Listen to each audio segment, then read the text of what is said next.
Tas tavs tituls, ko es tā kā tavā mājaslapā atradu, tas ir certificēta auguma psihoterapijas speciāliste. Pareizi? Tas ir pilnīgi oficiāli pareizais nosaukums. Tas teiciens, viņš tā kā iet cauri dzīvei, ka ķermenis nemelo. Augšana par to augšanu ir tas, ka tiešām tā galva, viņai jau ir tik daudz idejas. Man pašai ir tik daudz idejas, ko es gribētu realizēt, ka kopš kura laika tev ir tā problēma. 5 gadi, 7 gadi, 20 gadi. Mēs turpinām augt, neieklausīties tajā jūtas, kuras ir labāk paslaucīt zem paklājiņa, jo viņas vienkārši traucē dzīvot. Un beigās es biju Latvijas čempione. Protams, ka tos rezultātus prasīja. Un tad, ja es dabūju ne pirmo vietu, bet otro vietu, tas jau bija vispār kritiens. Un tas viss vēl padomju laikos tika darīts caur emocionālu vardarbību, caur fizisku vardarbību. Reāli sita, reāli bļāva, lamājās, lai dabūtu tos rezultātus, kādi viņi bija. Jā, tu vienkārši savas emocijas, tā tu jau esi pieredzes. Zini, kā skolā, forši, tu nevienam netraucē. Ideāli, labākais skolēns. Tas ir paņem savu laiku. Kā paņemt to laiku, tā kā man tas, šitas un vēl no manis gaida šo. Gada apņemšanās neapņemties neko. Vēl viena interesanta lieta ar tevi ir tas, ka tu mani uzrunāji par to, ka mums varētu būt šī saruna un ka mums varētu būt tāds win-win. Kā jau vairs nevar teikt jaunisceptā suitu sieva, es esmu suitu sieva. Tad, principā, es reāli gribu dzīvot. Vai ne? Jā, tā kā. Sveiks! Mani sauc Lauris Hercembergs un ikdienā es nodarbojos ar produktu un pakalpojumu fotografēšanu un filmēšanu. Šoreiz pie manis ciemos ir Inese Upe. Inese ir certificēta auguma psihoterapijas speciāliste. Un ar Inesu mēs parunājamies par to, ko nozīmē tavam ķermenim un tev pašam visu laiku maukt, strādāt. Par to, ka vajag arī atrast mirkli būt šeit un tagad. Tāpat arī uzjautāja Inesei par to, kā viņa vispār nonāca līdz tam, ka viņa vēlas studēt psihoterapiju, kas ir somatika un citām viņai saistošām lietām. Tā kā man šķiet, ka mentālā veselība ir svarīga ikvienam no mums. Tā kā, manuprāt, diezgan vērtīga saruna, un tagad atgriežamies pie sarunas ar Inesu.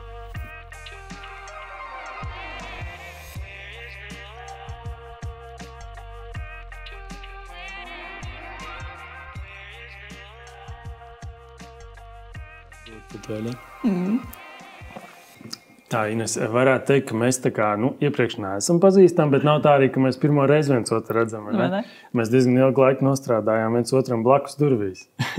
Bet, kā jau, es atceros, ka mēs toreiz tā kā iepazināmies, nedaudz pastāstījām, ko mēs darām viens otru, bet pēc tam kā jau kāda normāla kaimiņa sasveicinās un viens otru netraucē. Bet tu tur vēl projām esi, vai ne? Jā. Mēs skolas ielā viena skuldīgā, tur pie Alikšupītes. Ļoti forša vieta, man liekas. Vieta vienkārši. Man arī tīk patika. Bet, es esmu pie citur pie upes tāpat. Turpin strādāt. Pie plašākām upēm. Bišķiņ, tā kā lielāka upe, lielāks telpas varbūt kaut kā saistīts. Bet lūgums tev pastāstīt par sevi. Par sevi, kas tu esi, ar ko tu nodarbojies. Tas tavs tituls, ko es tā kā tavā mājaslapā atradu, tas ir certificēta auguma psihoterapijas speciāliste. Pareizi? Tas ir pilnīgi oficiāli pareizais nosaukums. Jā. Lūdzu pastāst, un kas ir tas, ko tu pārstāvi un kā tas notiek. Tad es esmu Inese Upe. Esmu bijusi psihoterapeite. Savu laiku esmu apgūsi to psihoterapijas virzienu, kurš ir vērsts uz ķermeni. Ja tas bija tāds visķermeniskākais Latvijā apgūstamais virziens. Saucās psihoorganiskā analīze, un no franču valodas tas ir psihes ķermeņa analīze. Bet jau to studējot, kļūstot par psihoterapeitu, es saprotu, man ir pa maz ķermeņa tur. Tā kā uz ķermeni orientētā psihoterapija, bet runāšana. Tik un tā runāšana ir daudz vairāk nekā es cerēju. Un jau studiju uz noslēgumu, 4,5 gadi vēl pēc maģistratūras bija šīs profesionālās studijas. Jau es meklēju tādas ķermeņa terapijas, ar kurām es varētu vēl papildināt to esošo psihoterapijas praksi, jo man tas teiciens, viņš tā kā iet cauri dzīvei, ka ķermenis nemelo. Augums nemelo. Mēs varam šodien sadomāt visu kaut ko, paši sev sameloties, ka viss jau ir kārtībā, vai arī viss ir slikti, un realitāte ir cita. Un bieži vien tieši ķermenis, tieši mūsu augums norāda uz to, kas tad ir realitāte. Tādā ziņā, ka tādos brutālākos piemēros, kaut vai slimošana, norāda uz to, klausies, kaut kas galīgi nav labi. Jā. Kaut kas ir jādara, jo it kā es jau tiek galā, viss jau būs labi, vai ne? Un tad augums parāda, nav labi, tiešām nav labi, tad aiziet, atpūšamies. Bet tas, man liekas, tagad mūsdienu realitātē tā arī ir. Mēs tā kā maucam, un tad, kad tiešām ir slikti, tad arī nokrītam, un tad mums ir piespiedu tās dažas dienas brīvas. Un par to maukšanu ir tas, ka tiešām tā galva, viņai jau ir tik daudz idejas. Man pašai ir tik daudz idejas, ko es gribētu realizēt. Un es saprotu, ka tas viss ir jāsašaurina, tāpēc, ka realitāte šī te, viņa var izdarīt tik, cik viņa var izdarīt. Realitāte ir 24 stundas diennaktī, no kurām 8 tomēr būtu vērts pagulēt arī, uzņemt enerģiju vispār. Bet tādā ziņā, ka galva, ka tas prāts, viņš ir pilns ar to, ko es gribētu, kā varētu, ko vajadzētu. Ka tur ir daudz vairāk nekā tas, ko mēs reāli varam izdarīt. Un diemžēl jau kurā paudze mēs aizējām uz to, ka maucam, jo galvā ir jāmauc. Ja? Galvā ir tā doma, ka jāmauc. Un tas ķermenis ir tāds izpildu orgāns tam prātam, ja? Kad cik viņš spēja, tik viņš spēja, un tā, ka viņš nespēja, tad viņš dod ziņu. Un bieži vien mēs tās ziņas nedzirdam laicīgi. Bieži vien tomēr aiziet tā, ka mēs viņas dzirdam pēc mēnešiem, diemžēl pēc gadiem. Ka atnāk, piemēram, klienti pie manis un saka, kopš kura laika tev ir tā problēma? 5 gadi, 7 gadi, 20 gadi. Un mēs turpinam maukt, neieklausīties tajā, kur signalizē, kad klausies, nav labi. Bišķiņi vajag balansu vairāk. Tas tā jau aizgājām. Jā, uzreiz pie lietas, vai ne? Jā, uzreiz pie lietas, jā. Sāpīgām lietām. Ko tad es pati, jā? Es esmu tāds dzīves instruments, tā sakot. Bet tas vārds, ko tu pārstāvi šobrīd, tā ir somātika. Pareizi? Pastāstīs īsumā, kas ir somātika. Tātad somatika, vārdam somatika, sakne ir soma, kas ir senās Grieķijas vārds, kurš apzīmē ķermeniskumu un apzinātību. Bet tas ir, mēs viņu iedalām kā 2 vārdos, ķermeniskums un apzinātība. Viņiem tas bija viens vārds, tādā ziņā, kā es redzu, reku ir tava soma, un reku ir mana soma. Tātad es kā fiziska būtne, es kā apzināta būtne. Un šis te vienotais veselums arī ir tas skata punkts somatikas pieejā. Skata punkts uz cilvēku. Gan ne tikai uz cilvēku, arī uz kaķi tā var skatīties. Bet, teiksim, ja mēs ņemam to cilvēku kā to, uz ko skatīties, ka šīs te mūsdienās atdalītās 3 dimensijas, prāts, jūtas un ķermenis, tiek ņemts kā vienots veselums. Kad nav atsevišķs prāts, kurš domā kaut ko, tad ir ķermenis, kurš to izdara, ja? Un tad jūtas, kuras ir labāk paslaucīt zem paklājiņa, jo viņas vienkārši traucē dzīvot. Bet šie 3 principā savulaik atdalītas, tā kā mākslīgi atdalītas tādas sastāvdaļas, ja? Mind over matter ir sākuma posms šim te. Paldies Renē Dekartam, kurš atdalīja prātu un ķermeni, un tajā laikā jau tas bija, ka prāts ir vērtīgāks un ķermenis ir kaut kā jāpārvalda, vai kaut kā vismaz jāizmanto labā veidā, ja?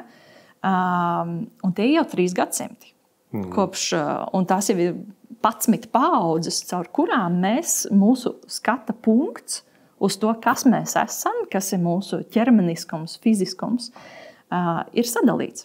Ka ir prāts, kurš ir galvenais, un tad ir izpildu orgāns ķermenis. Un tā tad šī somatikas skatpunkts ir atgriezties atpakaļ uz to soma. Uz to, ka mēs esam vienots veselums, kurš gan domā, gan jūt, gan fiziski pieredz vienlaikus visu.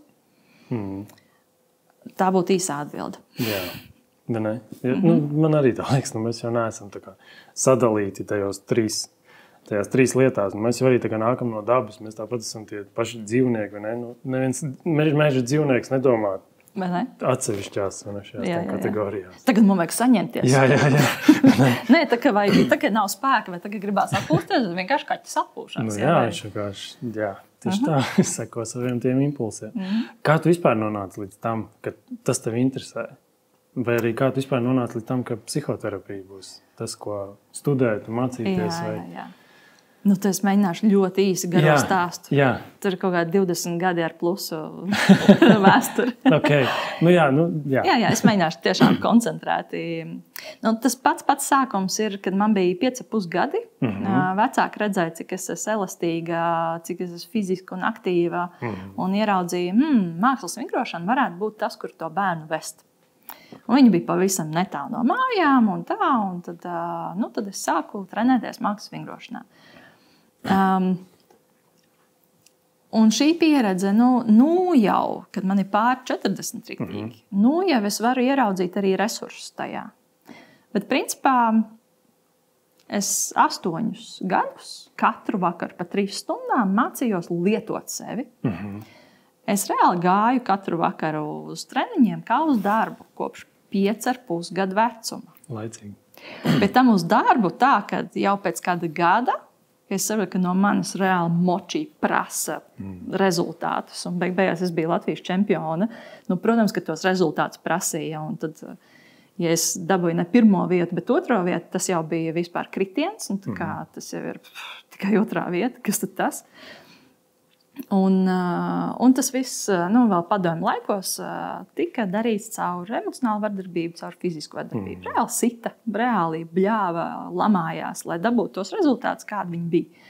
Rezultāti bija labi, bet viņi bija pašā bāzē, viņi bija balstīti uz bailēm. Lai man nesit, lai man nebļauj, lai man nelamā. Tā kā tas ir tā skumjā daļa, un tas ir tas, ko es vecākiem saku. Lielais sports maziem bērniem nav vajadzīgs. Nevajag.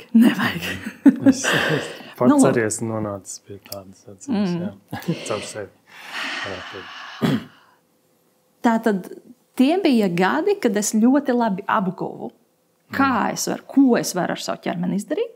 Ļoti labi apguvu, kā viņu pārvaldīt, kā viņu kontrolēt, kā viņu izmantot un kā sevi lietot.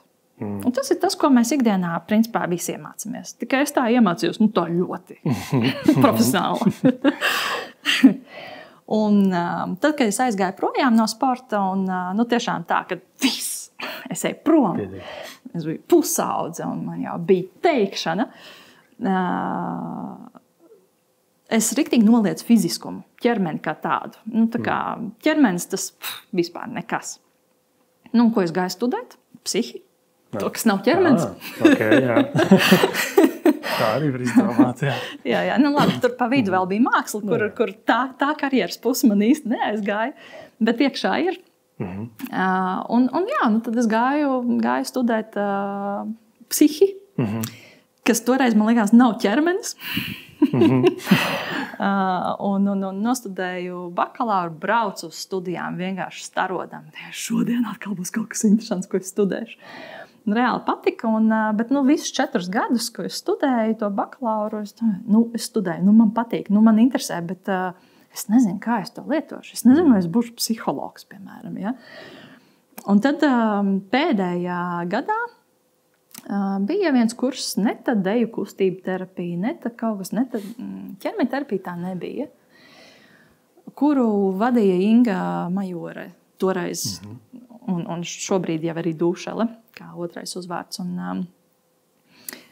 Un tās bija 2 praktiskas dienas visa kursa ietvaros pēc teorijas, kuru laikā es saprotu, šis ir tas.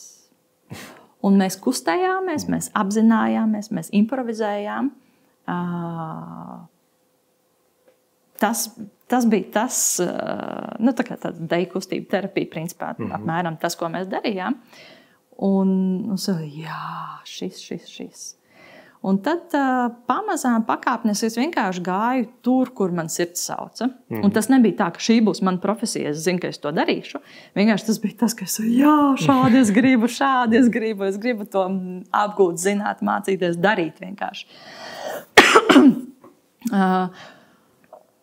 Un pēc šīm studijām, principā, nu jau tur maģistratūra jau paralēli gāja, un tāda viena nedēļas nogalē mēnesī bija tāds kurs gada garumā, kur tā pati Indra arī bija kā viena no 2 pasniedzējiem. Otrs bija Sergejs Ostrenko, tāds teātra režisors.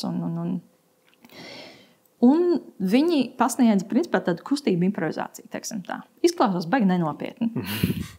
Bet, principā, tas, ko es ieguvu no šīs te ir, kā būt šeit un tagad.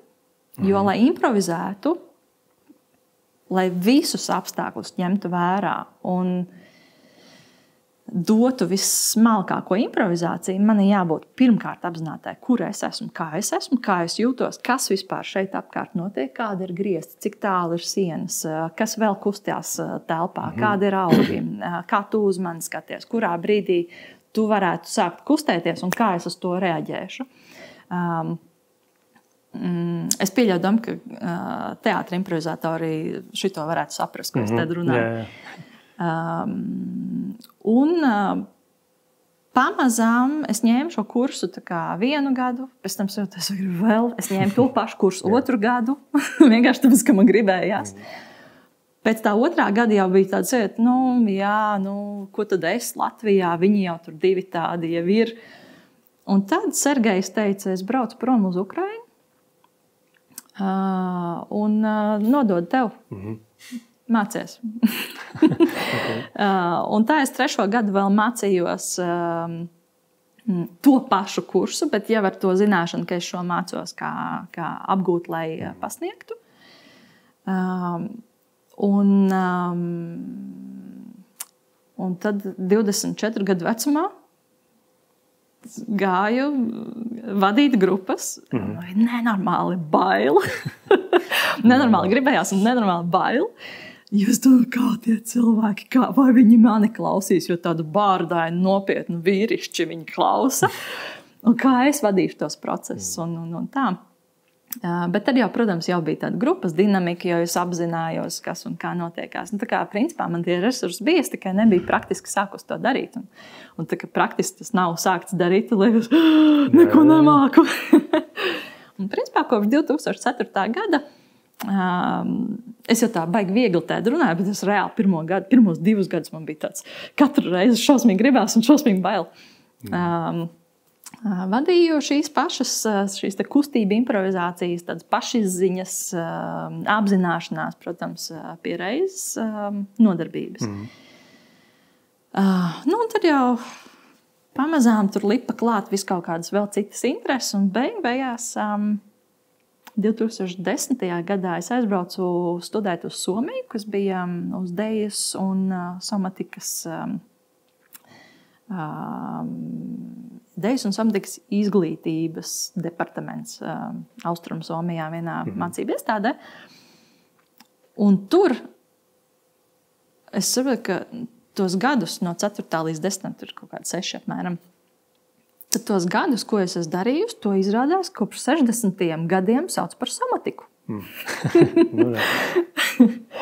Un tad jau es atgriezos mājās un jau šur tur pamazām sāku pielietot šo vārdu, jo viņš vienkārši apzīmē to, ko viņš apzīmē. To, ka mēs ņemam sevi kā vienotu veselumu.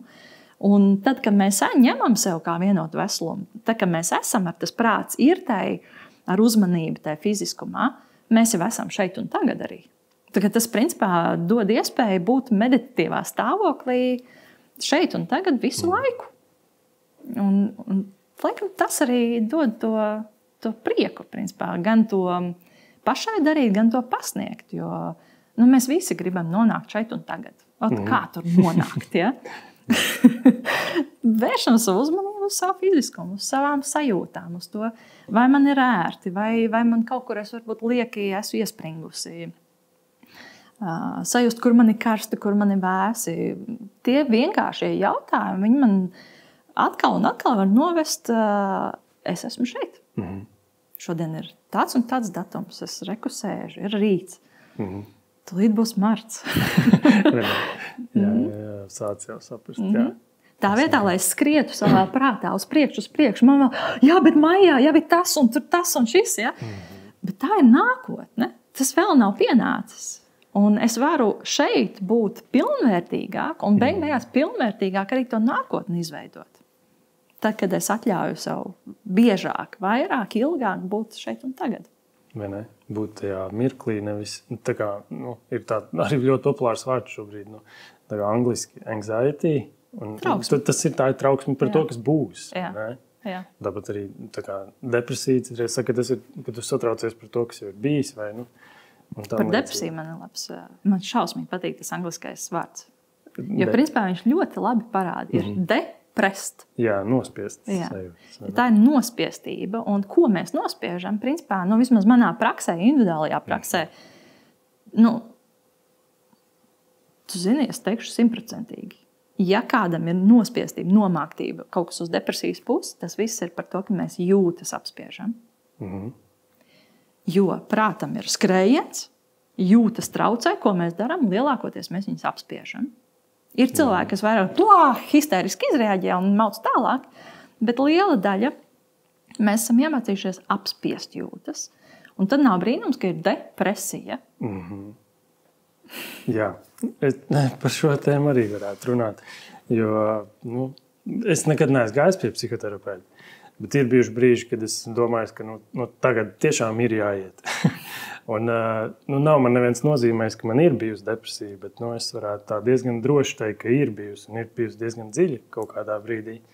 Un tas arī no tā, ka tu vienkārši savas emocijas, tā tu jau esi pieredzis. Zini, kā skolā, forši, tu nevienam netraucē, ideāli, labākais skolēns. Tāpat arī, mājās un tā. Un tu pēc tam, tev nāk kaut kāda dzīvē klāt kaut kādas vēl lietas, un tu jūt, ka, es te laikam nevaru nospiest to visu. Jā, tieši tā. Un nāk uz āru. Jā. Un kādam tas nāk, ir kaut kādās jocīgās jūtās, kādam tas nāk tā, ka galva vispār nestrādā, nespēja safokusēties, nespēja sakoncentrēties. Un kādam tas nāk reāli caur slimībām, reāli fiziskām slimībām. Tā mēs par to, es pat vairs neatceros, kas bija tas mans oriģinālais jautājums, pie kā mēs nonācām beigās pie šī depresijas jautājuma. Tu pieminēji trauksmi, anxiety. Un trauksmi, jā. Un, man liekas, ka vispār tā mentālā veselība ir nenormāli svarīga, ļoti svarīga. Un, bez tā vienkārši nevar. Un man prieks, ka tas šobrīd jau paliek tāds pieejamāks temats. Par to runā, par to var runāt. Nav tā, vai ne, kad, ja es eju tur uz terapiju, tad uzreiz, kas tev kaiš? Jā, tu traks esi. Tas slims, kaut kāds mīkstais. Jā. Netiec galā ar dzīvi. Jā. Jā, man ļoti priecē tas. Lai gan es pārstāvu to skatu punktu, ka nav visiem terapijā jāiet. Gadu simtiem, principā, cilvēki ir iztikuši bez psihoterapeitiem, bet tajos laikos nebija tāds skrējiens. Jā, protams. Un, bet arī psihoterapija, psihologu palīdzība kā tāda, tas ir, mans skatījums ir, ka ir labi atļaut sev lūgt palīdzību, saņemt viņu profesionāli un vienkārši īsākā laika posmā savākt sevi līdz tam, ka es esmu darbspējīgs. Jūs tā kā darbinieks, ja mēs tādu runājam. Bet darbspējīgs arī kā veselāks. Veselums lielāks manī ir. Tā kā no vienas puses nevienam nenovēlu to stāvokli, ka tagad viss man uz terapiju jāiet. Ja? Jo es tiešām ticu, ka cilvēkā pašā ir savi resursi, kā ar to tik galā. Jā. Jautājums vienkārši, kā sev atļaut tos resursus paņemt. Jo dažkārt lielākoties resursi ir paņemt sev laiku. Kā paņemt to laiku, tā, ka man tas, šitas, un vēl no manis gaida šo, kurā brīdī? Es pēc sevis varu pateikt, ka man tāds viens bija tas, ka es kaut kādas grāmatas sāku lasīt un tam līdzīgi par psiholoģiju un tam līdzīgi, bet viens tāds punkts bija tas, kad es pagājuši, kad 3. gads, gada apņemšanās neapņemties neko. Vienkārši atļaut sevi, iepazīt sevi nedaudz. Un tāda, ka pilnīgi nekādas apņemšanās, neko, nekādas triecienus. Ja es eju, piemēram, skriet vai ko, es nelieku ne laiku, cik ilgi, cik tālu, jo kā mēs tagad ejam skriet, jau visiem pulkstenis ieslēdzam, cik daudz mēs noskrējām, un tā katru reizi salīdzinām. Visu čekojam, visu kontrolējam. Jā, bet tā palaist visu vaļā, un tad tā lēnām, Plus dzīvot izklausās. Jā, un vēl otra lieta bija rakstīt, tā kā angliski varētu teikt journaling. Jā. Un tad arī rakstīt kladītē, un tad tur tā, ka, un nevis rakstīt plānus, bet rakstīt, ko es piedzīvoju, ko es pieredzu. Un arī vispār kaut kādas lietas, kas, tev tā kā, viņas iekšā ir, viņas tā kā traucē, un tu tur raksti ārā, kaut vai tas nav bērnības vai kā, un tad brīžiem arī asarā un viss. Burvīgi. Bet tad tā kaut kā sevi lēnām izvēlc ārā. Tas bija tāds mans. Un dot savu laiku būt sev, ar sevi, tas jau ir, tā ir bāze veselībai, principā. Bet tā, ka tie darbi nāk klāt, un tad tā sāc aizmirst par to. Vai ne? Tad tas žurnāls ar vien tālāk. Jā, tagad šobrīd es tur nerakstu. Tad, kad jūt, ka vajag, tad rakstu. Kā notiek tā kā pie tevis individuālā terapija? Ja tā par parasto psihoterapiju skaidrs, mēs tur runājam par jūtām un tam līdzīgi. Kā tas notiek šajā gadījumā caur kustību terapiju? Kustība terapija, tas vairāk būtu tādas grupas lietas, kā es vadu. Es savu individuālo darbu vairāk saucu kā augumterapiju, kā ķermenisko terapiju. Protams, ka jāņem vērā, ka tā psihoterapijas bāze man ir. Un es esmu gan arī 10 gadus kā psihoterapeita arī strādājusi. Bet tas, kas nāk klāt, ir pirmkārt izkārtojums telpā. Nav tā, ka ir 2 jauki krēsliņi, un mēs tur sēžam un tur kaut ko runājam. Tā ir kušeta, masāžas galds.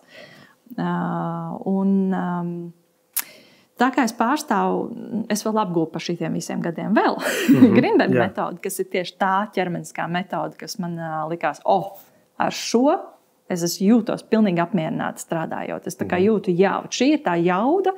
Šis ir tas, kā es labprāt strādāju ar cilvēkiem, kas neizvēršās gadiem ilgās terapijās, bet vairāk tā kā, nedēļās, mēnešos var skaitīt to palīdzības formu no manas puses.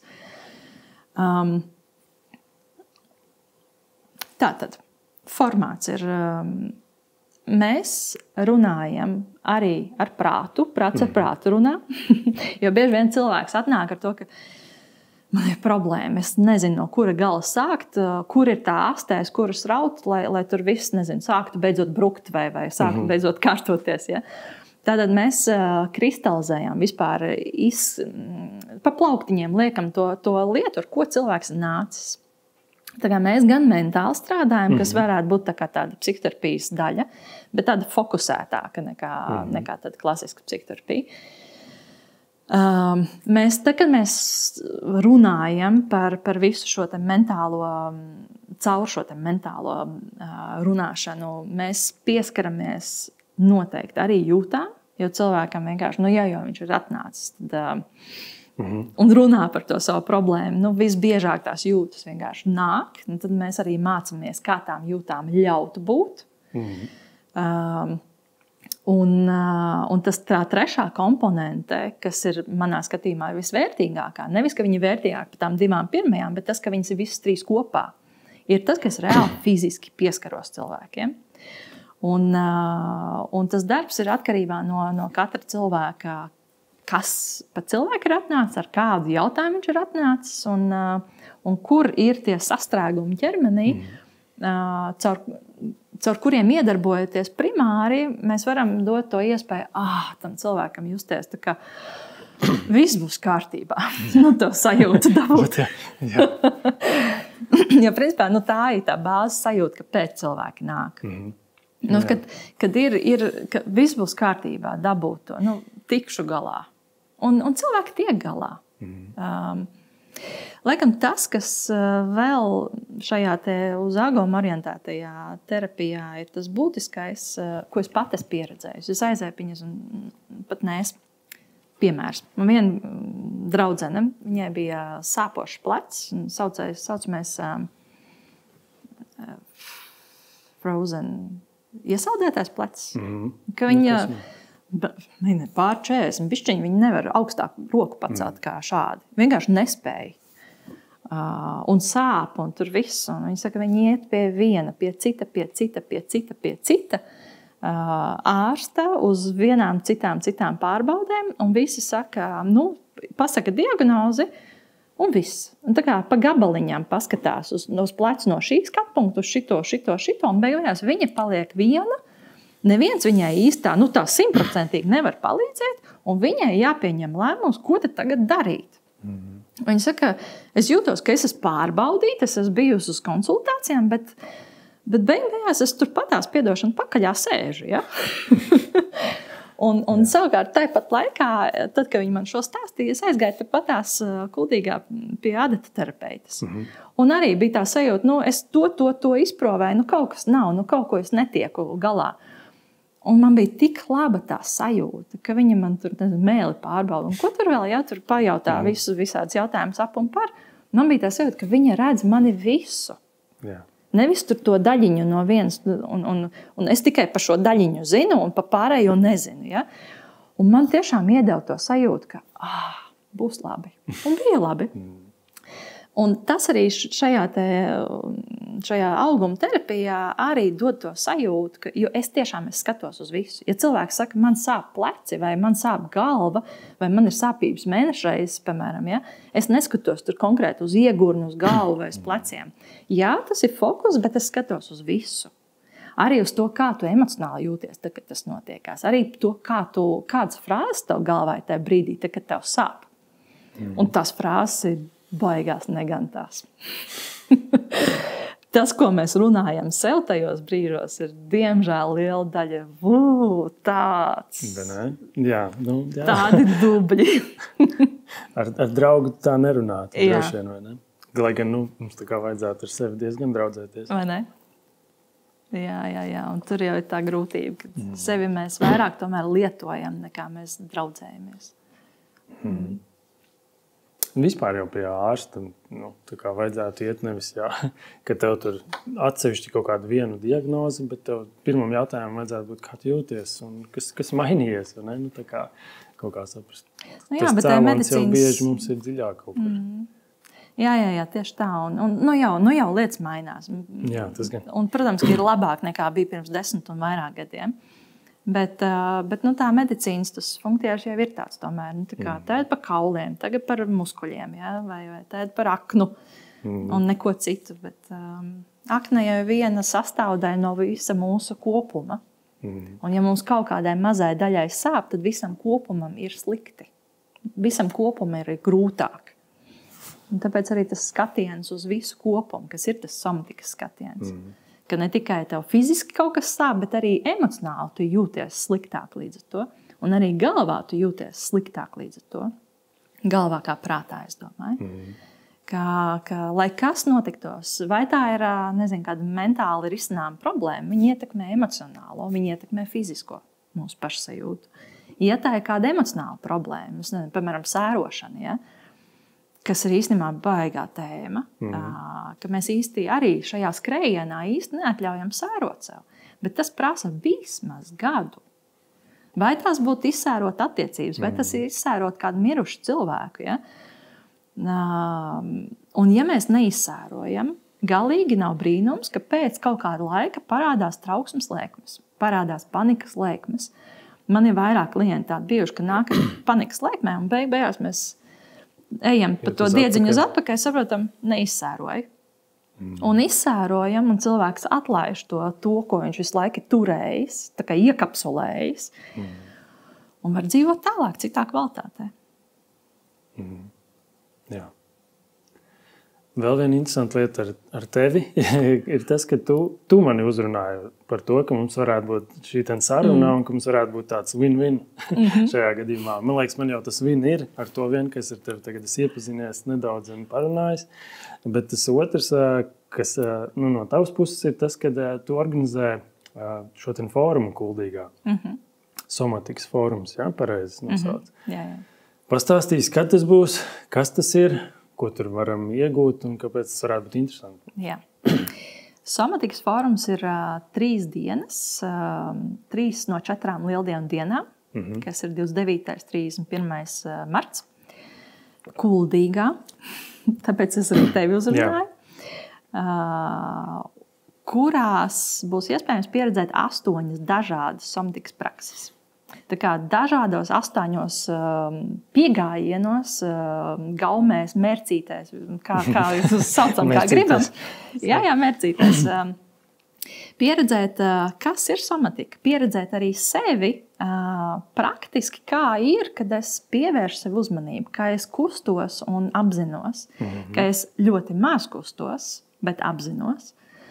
Tad šīs ir somatikas prakses tiešām kā tādu, varbūt pat atrast savu iemīļoto praksi. Tikpat labi. Un 8 tas nenozīmē, ka tikai 8 Latvijā ir pieejams. Ir vairāk, vienkārši šajās 3 dienās ietilp tikai 8. Tādā ziņā, ka iepazīties ar praksēm, kuras iespējams var ņemt līdzi, ikdienā lietot un justies veselumā vairāk. Un justies vairāk sazemēti, varbūt pat mierīgāki, apzinātāki, pilnīgi noteikti. Jo īpaši tie, kuriem ir kaut kādi, vismaz bišķiņi kaut kādas trauksmes lietas aktuālas, ļoti silti iesaku. Tas tiešām šīs 8 prakses, viņas būs pilnvērtīgas prakses, tas būs 1,5–2 stundas katra. Reāli iziet cauri, pieredzēt, kā tas ir, cauri, Grinberga metodi. Kā sevi pieredzēt caur šo te Feldenkrais metodu, piemēram. Kā pieredzēt, kā es jūtos, kā es kustos caur Aleksandra tehniku. Šīs ir 3 tie lielie vaļi, kas ir pasaulē slavenas ķermeņa terapijas. Un vienmēr visas 3 jau Latvijā jau ir pa praktiķiem. Vienīgie Latvijā gan. un Latvijā reāli pieejami. Tā kā iespēja. Bet tagad tur reāli iesiet uz vietas, vai ne? To arī darīsiet? Jā, pavisam fiziski, praktiski. Jā. Tas nav tā, ka tikai tur būs lekcija par to, kas tas ir un kā to darīt. Nē. Somatikai tieši tā arī tā būtība, ka, ja tās ir grupu nodarbības, tad mēs vairāk darām. Un tad mēs apspriežam, kā mēs to pieredzējam. Tā vietā, lai pareizi ir šādi, un tagad mēģinam atkārtot tā kā ir pareizi. To mēs skolā darījām. Jā. Un paldies Dievam, izglītība ir grozījusi kūleni uz šo te experiential learning, kas ir, ka es no sākuma pieredzu, apzinos, un tad, kad es vēl dalos ar pārējiem šajā pieredzē, es vēl uzzinu, var arī tā justies, to pašu darot, ko es tikko darīju. Var arī šādi to pieredzēt, var arī šāda atziņa būt. Tā tāda maiga, bet jaudīga mācīšanās pieeja, šis te experiential learning. Tad sevis izpētīšana. Jā. Jo principā var nosaukt viņus arī par meistarklasēm. Ja tas tā kā vairāk dod to sajūtu par to formātu, ka es atnāku, es piedalos, es saņemu, un es dodos mājās, iespējams, ar kaut kādiem rīkiem, ko es varu ikdienā integrēt. Vēlreiz, kuras dienas tās bija? 29., 30., 31. marts. Un kur var plašāku informāciju atrast? Somatika.lv. Ok, labi. Es noteikti ierakstīšu arī aprakstā, lai vieglāk atrast. Jā. Forši. Noteikti arī mani interesē par šo tēmu. Tā kā, jā. Bet, ja mēs tā vēl paturpinām parunāt par tevi pašu, kas vēl ir tavs aizraušanās? Ir vēl kaut kas ārpus šī tēma? Tur ir daudz, Jā. Nu, patiesībā šī somatikas tēma ir, nav, protams, viņa izsmelta pilnībā. Pilnīgi noteikti nē, es viņu smeļu un mācos un gūstu visu kaut ko jaunu. Bet es saku, kad ir, tā kā es pārbraucu dzīvot uz Alsungu pirms gadiem 4 tā kārtīgi, arvien vairāk, un es ārkārtīgi gribēju pie dabas. Es gribēju mājā dzīvot, nevis dzīvoklī un visu. Un somatika sāka paplašināties. Viņa kļūst par ekosomatiku. Latvijas mērogā viņa mazliet sasaistās arī ar permakultūras tādiem pamatprincipiem. Bet tas ir tīri dažas šķautnes, tur tā smuki sakrīt. Un ekosomatika kā tāda, principā jau es viņu pielietoju arī kā tehnikas, arī tad, kad cilvēki uz vasaras saulēs retrītiem atbrauc pie manis uz Alsungu, uz manām mājām. Tā kā tas ir tā jaunā šķautne, ko es pati tā vēru vaļā un brīnos. Jo, ja somatika ir par to, ka vienots veselums esmu šeit, šajā robežā, tad ekosomatika ir es esmu principā daļa no šīs pasaules, kurā es esmu. Un tas, kā var mācīties no dabas, ak, Dievs, vērot laiku mijas un kā lietas, kāds viņš var būt un kāds sniegs var būt un ko dubļi dara manī tad, kad es tur esmu. Ja. Okay, jā, tā ir viena daļa. Kā savā ziņā dārzkopība, kas ir permakultūras pieeja, ir viena daļa, bet permakultūra ir plašāk. Tas ir tā reāli, tā ir cita veida domāšana, skatiens uz sevi, uz vidi, uz katru atsevišķo koku vai stādu ar citu skatu punktu. Nevis es viņu lietošu, bet kā mēs kopumā šeit jutīsimies. Ko man tas dos un kā viņi savā starpā, tur tie augi, dzīvosies pilnvērtīgāk, ja es viņu sastādīšu šādi, nevis tur rindiņā un viengabalaini. Tā kā tas ir, tad kombuču es tāju, man patīk. Tad man patīk arī pašai sev krēmus taisīt, lūpu balzāmu. Patīk pašdarināt lietas. Tas vienmēr ir paticis. Glēznot, šūt, tur gan bišķiņ vairāk stundas vajag, un tad kaut kā bišķi jāiebremzē ir laikam arī savs dzīves ritms, lai es tiktu arī pie tā. Bet pagājušajā gadā, kā jau vairs nevar teikt jaunisceptā suitu sieva, es esmu suitu sieva. Tad pagājušajā gadā es braucu uz Alsungas amatmāju katru nedēļu un darināju savu tautas tērpu. Man ir tautas tērps, suitu. Tā kā tāds izklaidējos. Kārtīgi Alsungas tajā. Jā, es esmu fanā par to, kādu cilvēku Alsungā dzīvo. Tik interesanti, tik tādi forši cilvēki.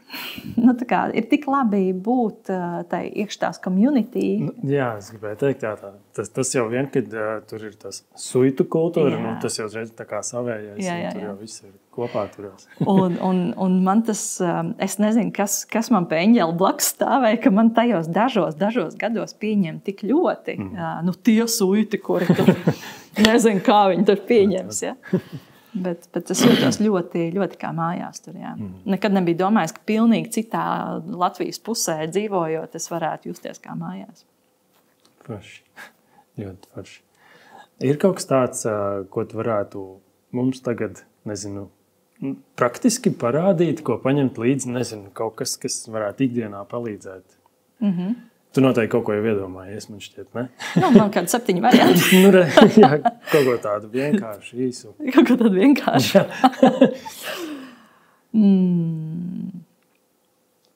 Jā. Tad varētu apsēsties tā ar taisnu muguru. Ne šausmīgi taisnu. Vienkārši, kad lai nav tā, kad man mugura tiek turēta. Droši vien, ja mēs aizveram acis, tad mums būs vieglāk bišķiņi būt sajūtās, jo citādi ir ļoti daudz impulsu stimulu ārpusē. Tas var palīdzēt, bet ja jūtam, ka vajag acis vaļā, turam vaļā. Un pievēršam vienkārši uzmanību. Neko nemainam, pievēršam uzmanību tam, kā mēs elpojam, kur mēs elpojam. Vai tas ir vairāk vēdrā, vai tas ir vairāk krūtīs, varbūt tas ir vairāk mēs jūtam plecus kustoties, varbūt, ka nē. Pieviešam tādu tendenci, kur vairāk mēs jūtamies, ka elpojam. Tas ir vairāk lejā vēderā vai vairāk augšā krūškurvī. Neko nemainam, neko neuzlabojam. Un arī piefiksējam to amplitūdu, kā mēs elpojam. Un atkal neko neuzlabojam. Vērojam to, kā ir. Kāda ir tā realitāte. Un te es paaicināšu kreiso plecu pacelt pāris centimetru augstumā. Jā, un tas, ko parasti cilvēki dara, viņi pāris centimetru augstumu paceļ kādos 5-7 centimetros. Tas, ko es ieraudzīju, ka tev tas pats normālais cilvēks. Visi kādīgi. Tur arī turam.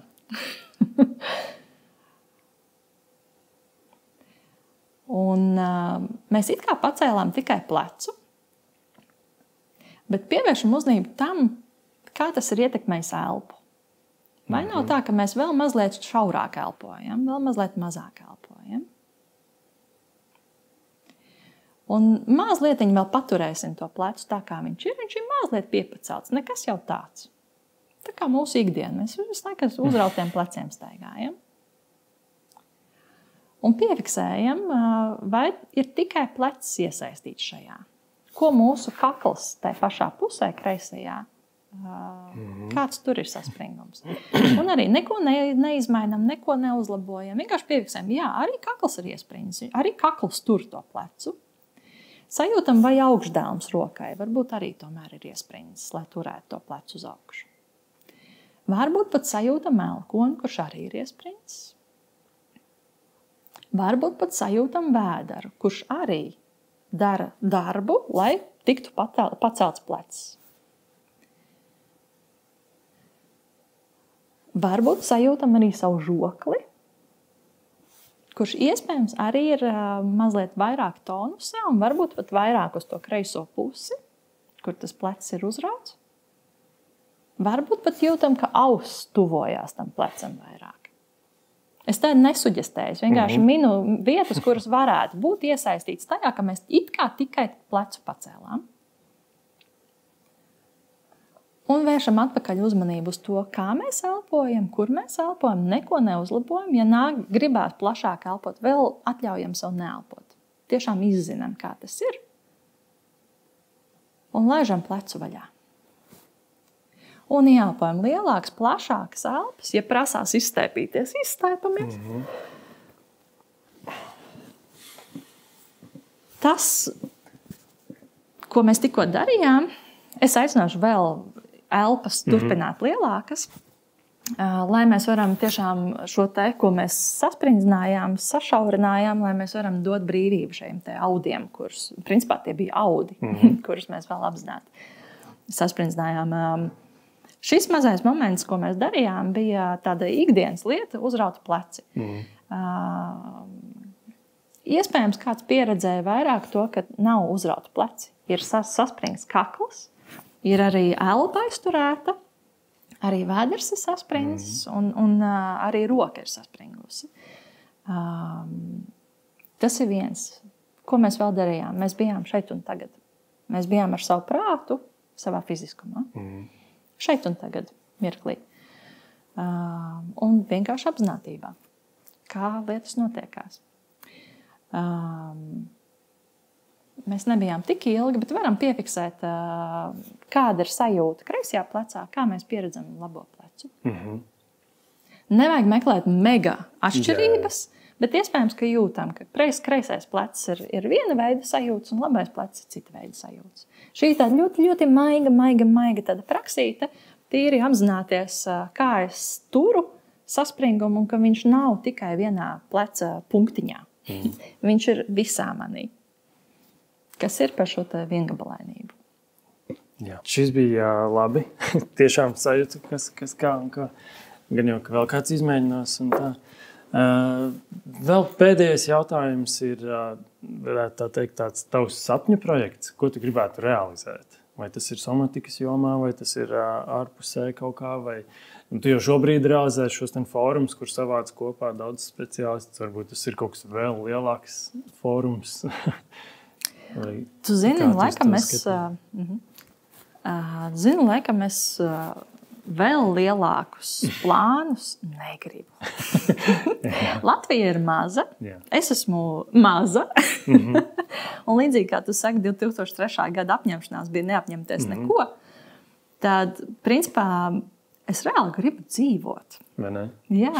Nu tā, ka es daru darbus, bet es viņus daru pietiekami maz, ka man atliek vienkārši, baudīt dzīvi. Tas liekas, tā tur, nezinu, tur baigiet, tur pasaules ceļojums un vēl nezinu kas. Nē, es vienkārši gribu būt savās mājās, es gribu aizbraukt līdz jūrai, es gribu ar ciemiņiem tikties. Man daudz ciemiņu brauc ciemos. Un tā kā, es nevienu to varu pa sapni saukt. Tas vairāk ir tā tiecība, ka es gribu dzīvot lēnāk. Un jau es dzīvoju ievērojami lēnāk nekā Rīgā savā laikā. Un ir tā sajūta, ka es gribu vēl. Kas notiksies vēl? Jā, kā tas būs, ja es tiešām meditēšu savā dzīvē vēl lielāku procentu no diennakts. Jā, tā kā vairāk apzināties, būt tai dabā un pieredzēt sevi kā dabas daļu. Es jūtu, ka es vēl un vēl to gribu. Mēs jau visi tur kaut kur nākam no turienes. Bet principā noteikti somatikas fórumi, pieredzes semināri, savvaļas retrīti pie manas mājās. Tie noteikti būs, individuālās sesijas noteikti būs. Vienkārši jautājums par to proporciju tā, lai man nav jāaiziet pensijā un tad tikai jāsāk baudīt dzīvi. Ja? Es gribu jau tagad viņu baudīt. Es jau viņu baudu, bet vēl vairāk. Es domāju, ka tu jau esi tik tālu jau tikus tajā visā, ka tas izdosies. Man ir tā sajūta, ka izdodās. Ir kaut kādas nedēļas, kad sakompresējās un liekas, Dievs, viss tik daudz. Un tad ir nedēļas, kad ir tā, šis ir tas, kā es gribu dzīvot. Super, paldies tev, ka tu atnāci, paldies, ka padalījies. Man liekas, ka bija win-win šajā gadījumā. Ir, jā. Paldies. Beidzot, mēs parunājām ilgāk. Jā, mēs, nezinu, tur kādu gadu vismaz nostrādājām blakus viens otram. Bet jā, paldies tev. Super. Priekā.